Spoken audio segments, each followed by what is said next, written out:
Olá pessoal, aqui é mais um Bio na área, eu sou a professora Camila e hoje nós vamos ver um pouquinho a respeito de um experimento de um pesquisador chamado Weismann.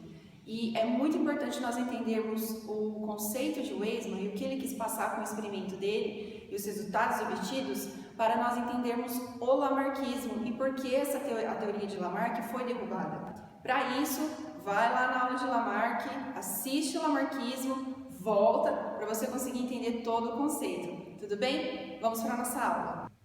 Weismann foi um biólogo alemão que viveu mais ou menos aí no 1834 a 1914 e ele ficou muito famoso pelos seus experimentos com os dois tipos de células que nós temos no corpo, do mamífero no geral e outros seres vivos, as células somáticas e as células gaméticas, ou seja, células germinativas, os gametas e as células que não são gametas, que são chamadas então somáticas, que é as nossas células do corpo, ok? E ele ficou famoso então por mostrar a diferença entre essas células. E estudando um pouco mais a respeito delas e no cenário onde ele vivia, Lamarck, apesar de Lamarck ser francês, Darwin ser inglês e ele alemão, era um cenário europeu onde existiam aí muitas descobertas, muitas transformações científicas acontecendo.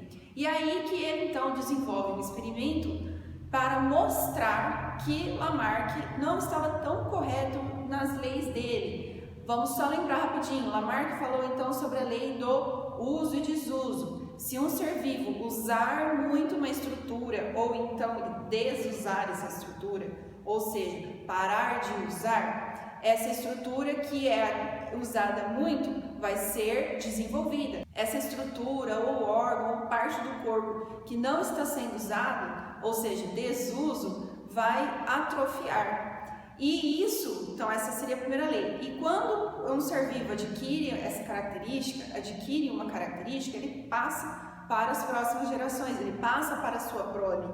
E o Weismann quis mostrar então que Lamarck não estava tão correto, porque as suas observações mostravam algo diferente. Então, só para a gente ver o cenário aqui, o que ele fez no seu experimento? Ele pegou 68 ratos, ratos de laboratório, e ele seccionou, então ele tirou a cauda desses ratos.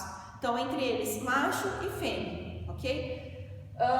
Então, ele chamou esses 68 ratos de geração paterna, ou seja, os pais. Todos esses 68 ratos dariam, então, gerariam 901 ratos.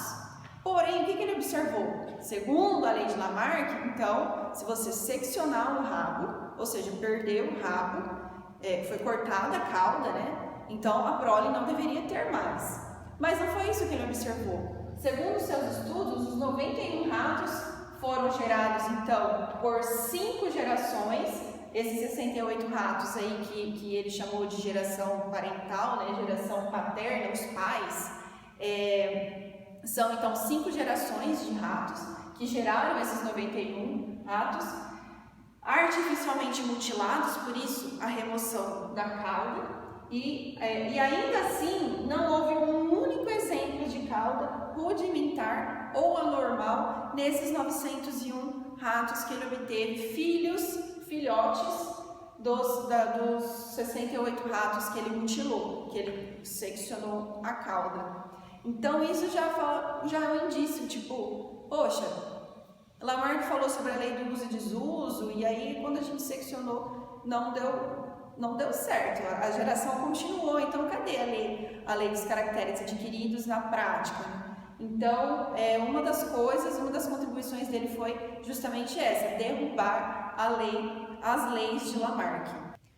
Weismann também afirmou que mudanças em células somáticas não geram mudanças nas gerações seguintes, ou seja, para que aconteça uma mudança expressiva, que a gente vai entender depois no darwinismo, tem que ter uma mudança nas células germinativas e não uma mudança nas células somáticas, que são as células normais do nosso corpo, que compõem todas as partes, com exceção do óvulo ou do espermatozoide, dos gametas masculinos e femininos.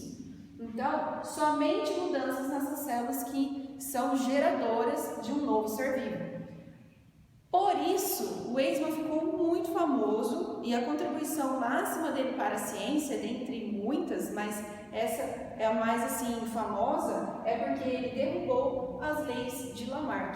É por isso que hoje nós conseguimos entender por que Lamarck, apesar de ter errado, como eu disse lá na aula, ele errou nas suas leis e na contribuição, mas ele teve sim a sua significância.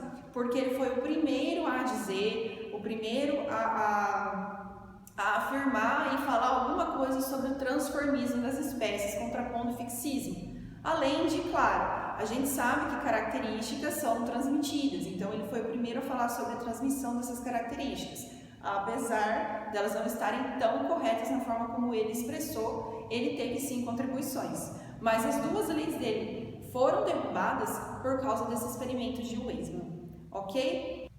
Se você ainda não é inscrito no canal, se inscreva, dê o seu like, compartilhe esse link e atenção para as próximas aulas.